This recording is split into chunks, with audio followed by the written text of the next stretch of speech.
Hello friend, welcome to स्मा classes. आज का टॉपिक होने जा रहा है हमारा हिंदी पत्रकारिता, उद्देश्य एवं उपयोगिता। सभी छात्रों के लिए इंपॉर्टेंट है, तो चलो शुरू करते हैं। सबसे पहले पत्रकारिता का उद्देश्य।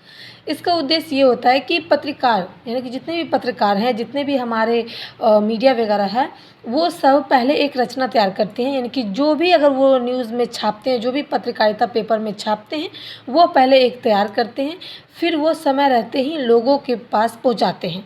और जितनी भी उन्होंने समाचार में जो भी लिखा हो, वह लोगों से जुड़ी हुई बातें होती है, जीवन से जुड़ी हुई बातें होती है। जैसे कि आजकल आप देख रहे हो कोलकाता वाली घटना, उससे कई लोग कुछ चीज़ सीखते हैं, कई लोगों को समझ में आता है कि कहाँ गलत है कहाँ सही है, ये सब चीज़ जानकारी मिलती है।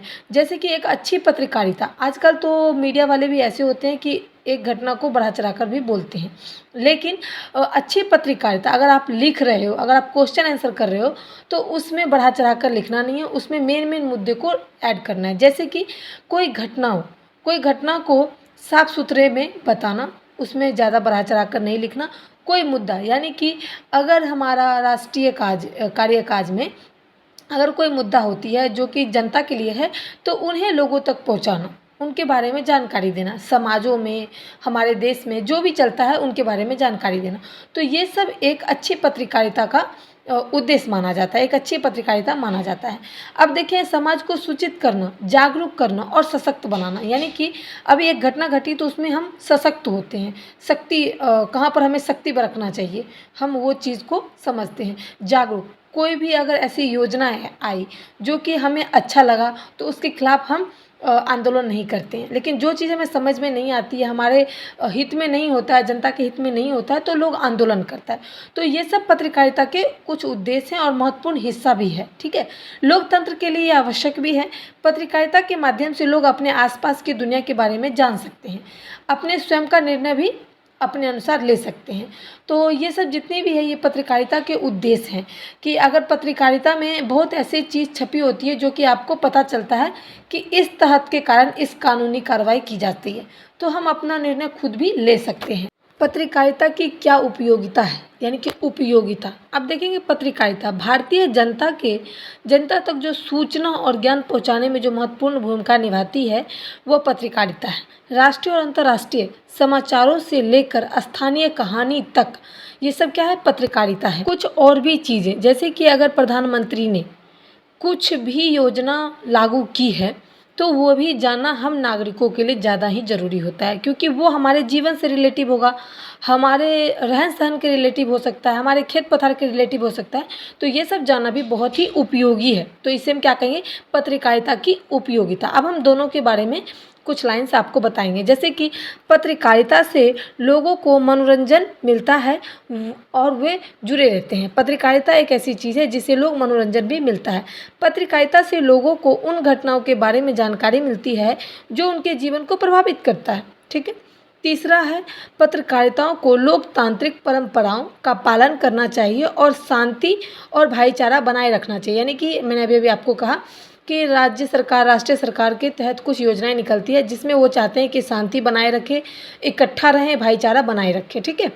उसके बाद आता है, पत्रकारों को घटनाओं का विवरण देने के साथ साथ उनका विश्लेषण भी करना चाहिए। सही बात है। पत्रकारिता क्या करते हैं, पत्र लोग जितने होते हैं, मीडिया वगैरह, वो सिर्फ घटनाओं को देखकर अपना भाषण सुना देते हैं, लेकिन उनका विश्लेषण नहीं करते, उनके बारे में विशेष जानकारी प्राप्त नहीं करते हैं और अपना राय देने लगते हैं। तो ये गलत है। ठीक है। उसके बाद देखेंगे, पत्रकारिता का मकसद लोगों के महत्वपूर्ण घटनाओं और मुद्दों के बारे में जानकारी देना है। पत्रकारिता अफवाह फैलाने के लिए नहीं होती है, मेन जानकारी देने के लिए जो है वो पत्रकारिता का मकसद होता है।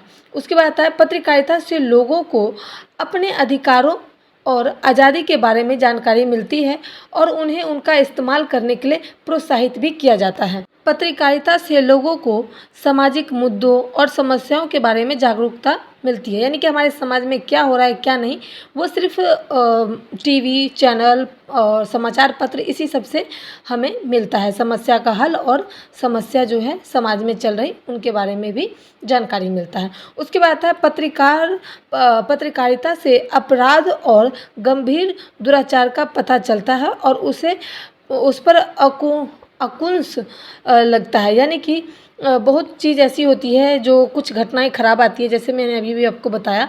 तो कुछ दुराचार बातें भी आती है, जैसे एक्सीडेंट हो गया, किसी ने किसी का मर्डर कर दिया। तो कई चीज़ें ऐसी भी होती है जो दुराचार होती है, लेकिन उसको गंभीर से और अंकुश लगाता है, यानी कि इस चीज़ पर हमें संकुचित करता है, अपनी निर्णय रखने को कहता है। पत्रकारिता से सार्वजनिक स्वास्थ्य और सुरक्षा की रक्षा भी होती है, यानी कि समाचार के माध्यम से ही हमें पता चला कि कोई क्षेत्र में कोरोना हो गया। तो जैसे दिल्ली में हुआ था, फिर लोगों ने करनाल में भी क्या कर दिया, कोविड-19 लगा दिया, यानी कि लॉकडाउन लगा दिया।